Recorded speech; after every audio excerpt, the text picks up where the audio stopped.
actually, it was quite a funny story because the night before I met him, I had a dream that I was singing a song written by pianist and composer Bill Evans. And the song is called Waltz for Debbie. And I was singing the song to an audience of a lot of people. And then one person in the audience started singing along to the song. And so I forgot about the dream the next day, and I went to the Green Dolphin restaurant to do my gig.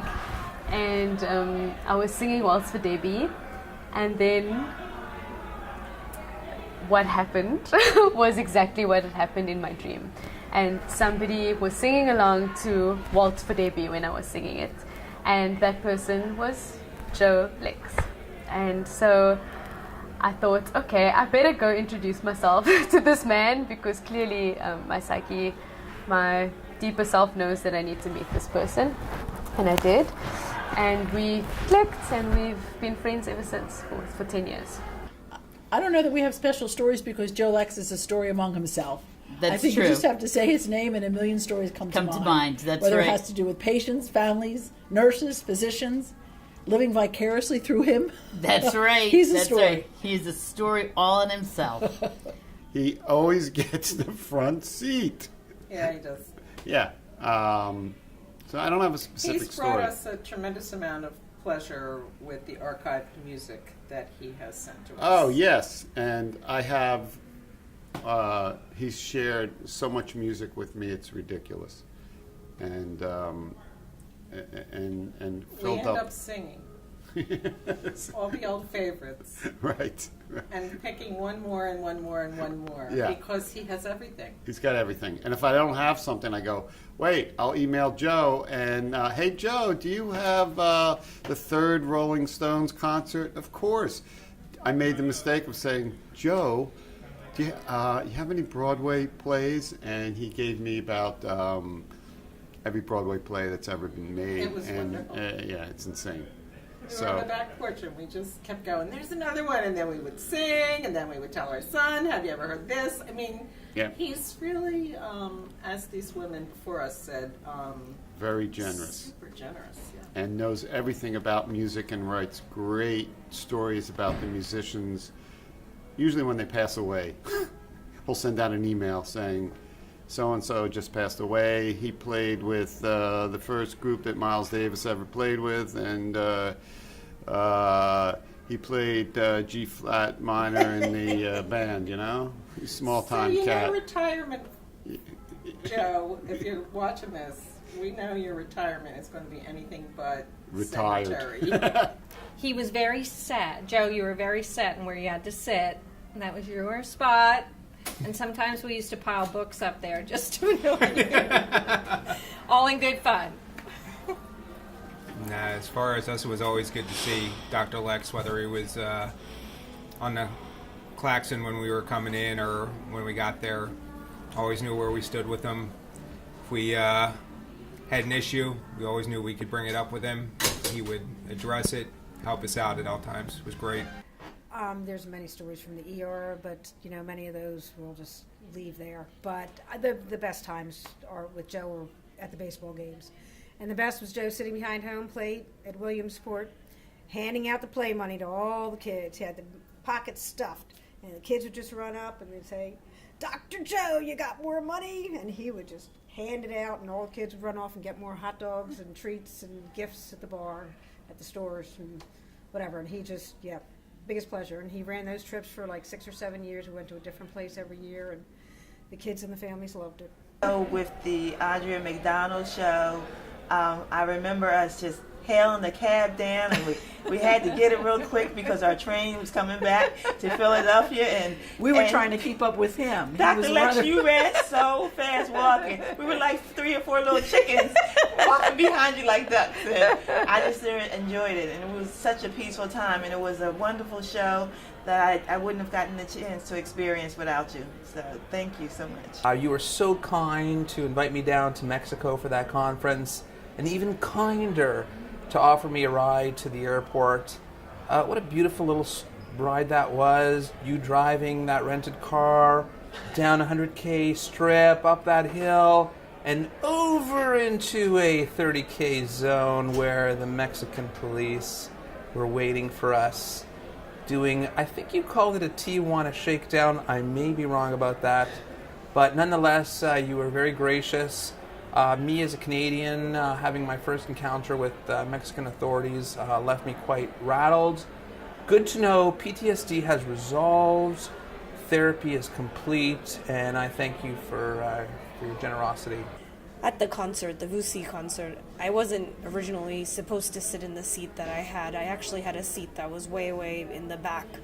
And my friends who were at the same concert that I was at had purchased their tickets way in advance, and they were sitting in the front, and I had asked them that, hey, if there's an empty seat next to you, do you mind asking the people next to you if the seat is empty and if I can move up and sit next to you, since I didn't want to sit in the back by myself. And there was an empty seat. They were kind of shy. They didn't want to ask the people next to them. So I just said, hey, I'm going to ask. And I asked somebody, somebody in Joe's party. It wasn't Joe. And they're like, no, nobody's coming. And then I took the empty seat, and then Joe arrived later and just started talking to him, and the rest is history, and we ended up becoming really good friends. So. Hello, Monet. I'm going to take over where you left off and bring all the candy, put it in a drawer, and then I'm going to do like you. I'm going to eat healthy. I'm going to bring the nuts and the dried fruit and the cheese for me, and let everyone else rot their teeth out and then complain about their weight. So I'm going to take over where you left off. I just want you to know that. I will tell you this, my iPhone is packed with videos and photos of seeing The Who, many times with Joe, usually accompanied by empty flasks of Jameson. The one that'll always stick in my mind, it's completely nonsensical, and he's heard me tell it before, but because of Joe Lex, I will always remember that the number one source of open skull fractures in Saudi Arabia is camel bites. About 16 years ago, when we were both speaking at the Maryland ASAP meeting, and in the back of the room, spent a little time getting to know him. It was really early on in him sharing his amazing talents with the world, and not everybody really knew who he was back then. And really, that at the Baltimore, the BWI Airport Hotel, where there was a emergency medicine meeting going on, we got to spend some time together. That was really the initiation of our friendship. His first question to me was, how did you get better tickets than I did? I don't think he liked the fact that I really did have better seats than he did. We met him in New Orleans 2.5 years ago, February. We were at our hotel bar and having a couple drinks, and we heard this guy.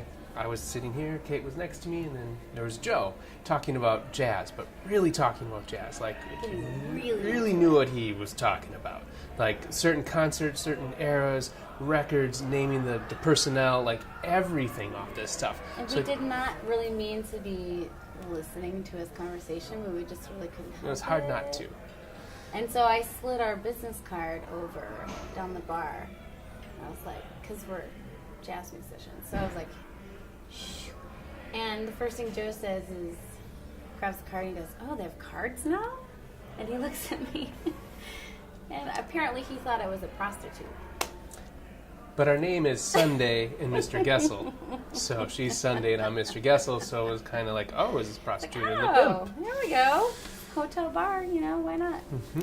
But yeah, no, So- unfortunately, I'm just a jazz singer. So there I am, young, impressionable intern at Temple University Hospital, home of famous emergency medicine physicians, and I'm working with a guy named Joe Lex, who I just happen to have heard about in my world travels. And we're doing our thing, and he looks over at me and he says, I heard you were a medic, which of course takes me back because I don't really talk about that stuff. And I go, yeah, I was a medic. What's the matter? He goes, oh, I was a medic too.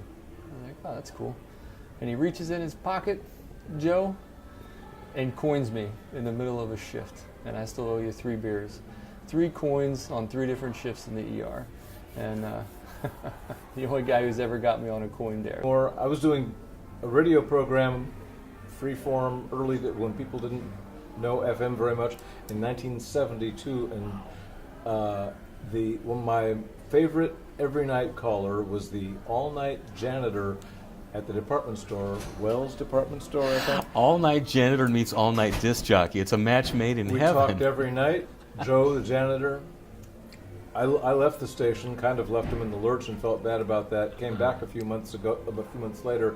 The station was thriving, a great staff, 24-hour stereo. I talked to the program director, and I said, "Do I know you? You seem familiar." And it was Joe Lex. The all-night janitor had become the savior of this radio station, the program director. We worked together for a few years, and along came B.S. Brian Sanders into that mix of really a station that Joe had that was pretty extraordinary, WTWC. Where the world communicates at 103.9 FM on your radio dial.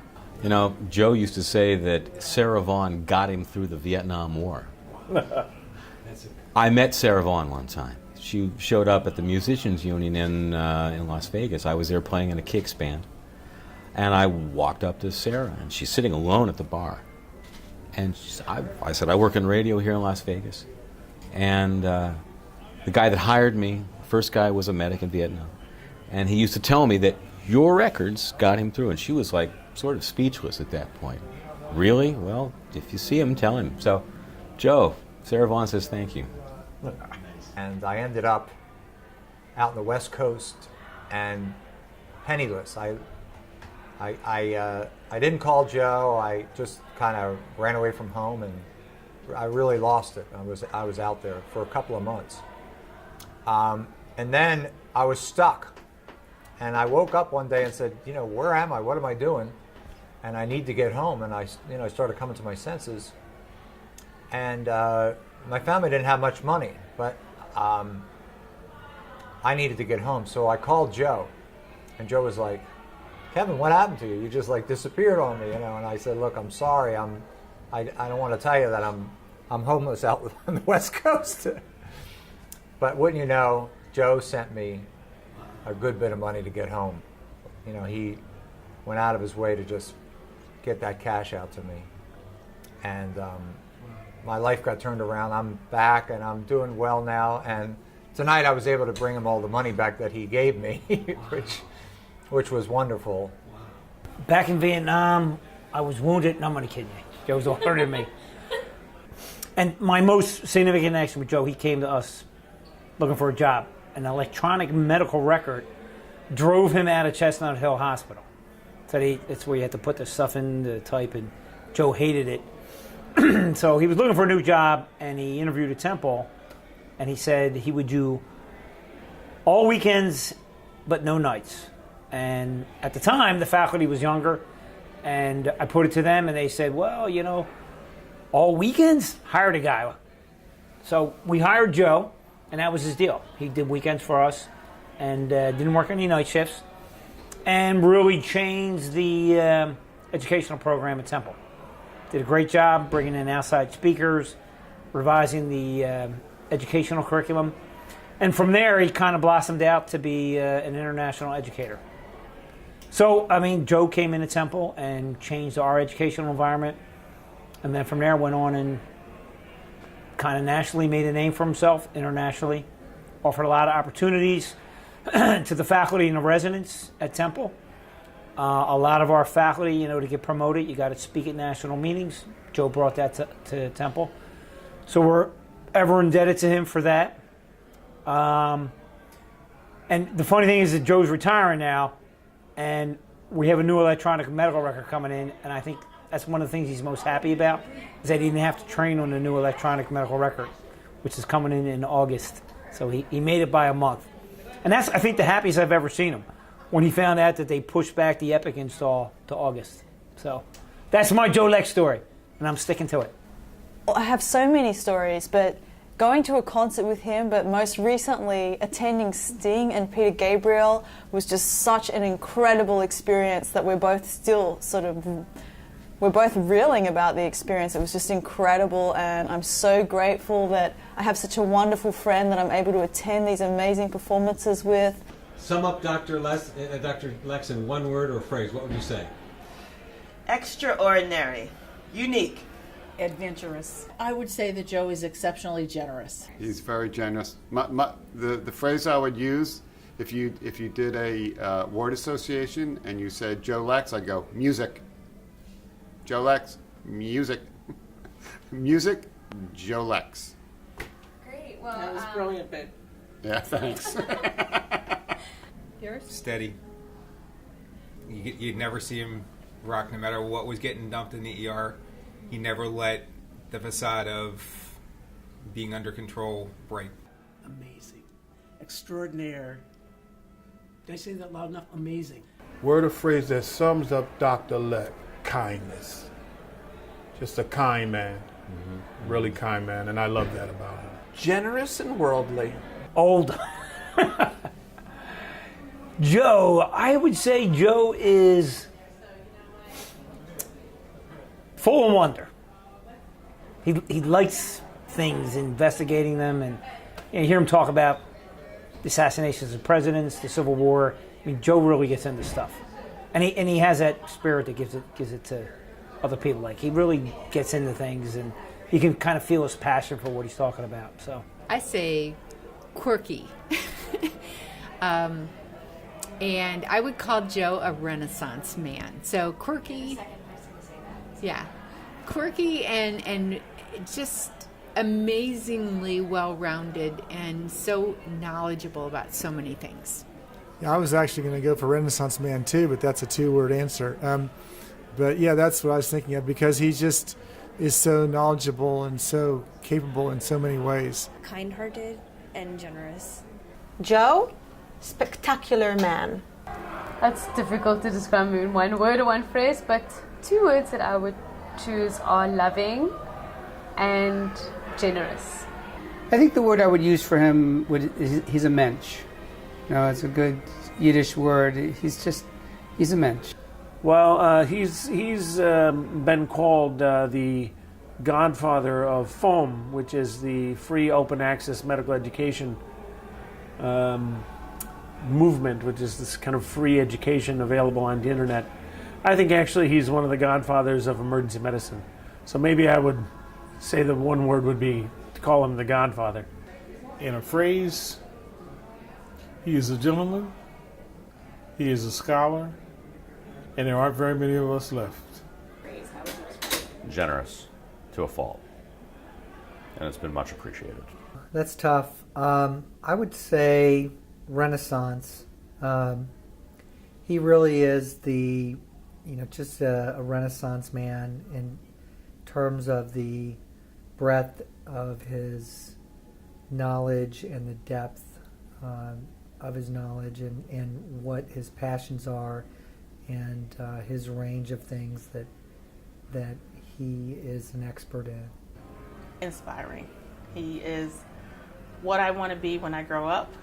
He is living the life that I dream of, and he reminds me to just follow my dreams and follow my hearts. And sometimes you have to take a huge leap of faith, and it can be scary, but would you have it any other way?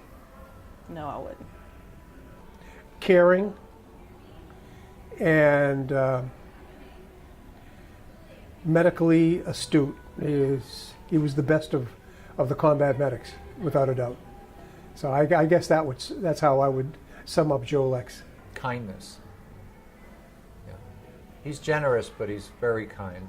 And I don't know. There's a lot to love about Joe Lex, I'll tell you. Ambitious. Entrepreneur. Ugh, that guy just doesn't stop. Yeah. Remarkable. A public servant. The accomplishments that Joe has, the things that he's accomplished through his life, and the things that he's done, and the impact that he's made, not only on the profession of emergency medicine and nursing, but the profession of, in any healthcare profession in general. He really is just a genuinely kind, nice, warm human being. And he has a lot of fun. What she said. Yeah, right. Sorry. And I don't even drink, Joe, anymore, okay? But thanks and congratulations on your retirement. I know you're very excited about today, and so are we. Very well deserved, Joe. Thanks, that I know this won't be the last that we'll be chatting. Yes. All the best. You so deserve it. Yes, you do. Thanks so much. What words can we offer you, Joe? Joe, I'll be contacting you for the next show that I want to get the front row seats to, and hopefully we'll go to many more concerts together. And we wish you all the best as you travel down the next roads and take the road that's less taken. Because I know that's what you'll do. Namaste. Namaste, right? Just thanks for a great time in the ER, Joe. You were a wonderful doc, good friend, and we appreciate the invitation to celebrate your retirement with you. So congratulations. Enjoy a long and healthy retirement. Welcome to the club, Joe. Welcome to retirement. And I hope to join you there soon. And congratulations on a wonderful career. We miss you at Chestnut Hill, and we'll miss those lectures. And I'm looking forward to seeing you in the future. I'm not sure how, but we'll figure it out. Maybe you can invite us to a concert, Joe. You know all of the best concerts around. Maybe invite you. Yes. Anyway, invite us to a concert, Joe. Good luck, Joe. We wish you the best. We love you. We love you too. You've had an amazing life. Congratulations. I hope you enjoy your retirement. You're a fantastic, inspirational man. Thank you. Oh my gosh. We wish you the best. Have fun in retirement. I'm sure you will. You'll just take life at the fullest as you have while you've been working. So I really value you, and I know that everybody at Temple values you. And I wish you the best of luck, and I'm so happy that you're moving on to this amazing new stage of life. Thank you, Joe. Joe, you're the best. You're the best music lover I know, and I'm honored to know you. When are we going to see you again? Don't leave us. Best wishes. Oh, I do hope to see you. I'm going to text you, let you know how I'm doing in school. Email you, should I say, and let you know how I'm doing in school. Let us know where you're traveling, because we know you're going everywhere. Yeah. Keep staying healthy, stay positive, and keep blessing others, because he always does. Keep loving life. But I just want to say thank you. I've learned a lot from you. Just being around you, not actually working in your field, but just you as a person has been wonderful. And I want to say thank you and congrats and have a great life. Joe, we wish you all the best and hope that you have a great retirement and find your niche and really enjoy all the wonderful things that you can do now that you're not going to be in practice of medicine anymore. Joe, thank you. Let's go. And Joe, I wish you all the best in your retirement, and I'm envious of you to retire and still be young. And I hope you enjoy your second career, and let's keep in touch. Congratulations, Joe. I'm excited to see the next chapter in your life and see where it goes. I just want to say to Joe, thank you very much for the things you've done for me, the times at the concerts, and I hope that you and I can spend some more time together now that you're part of my community, those folks who are retired. Thank you. Bye-bye. Love you. And I'll see you in Australia where I met you, really. Love you. Bye-bye. And Joe, I will say this. You once told me that your biggest accomplishment is introducing people within emergency medicine. And I think the three of us... Here we are. Yeah, it's proof of that. You're the degree of separation. Right, exactly. So thank you. We love you. Yeah, best of luck. Don't fade away. It sounds like you're not going to, and we'll be in touch. Joe, if Chapter 3 is even a sliver of Chapters 1 and 2, we're going to see amazing things, and I'm just proud to know you and looking forward to your future success. Enjoy it. Good luck, Joe, and keep on keeping on. Dr. Lex, it's been my pleasure, my honor. I will miss you, but I know I will always be in touch with you, and I will always be your facilitator. I love you, Joe. Come on. Let's get real here. Yep. Thanks, Joe. This world do dinner could not again. work without you. It's true. We couldn't be around without you. Seriously, you're the best. Could beat that. Look at all this money I made tonight. Thanks for your service to the country, to emergency medicine, and hopefully I'll see you around. Well, he's not fooling anybody. He's not actually retiring. He thinks he's retiring. I don't think he'll be able to get his finger or toe or whatever other part out of emergency medicine, out of education, out of teaching.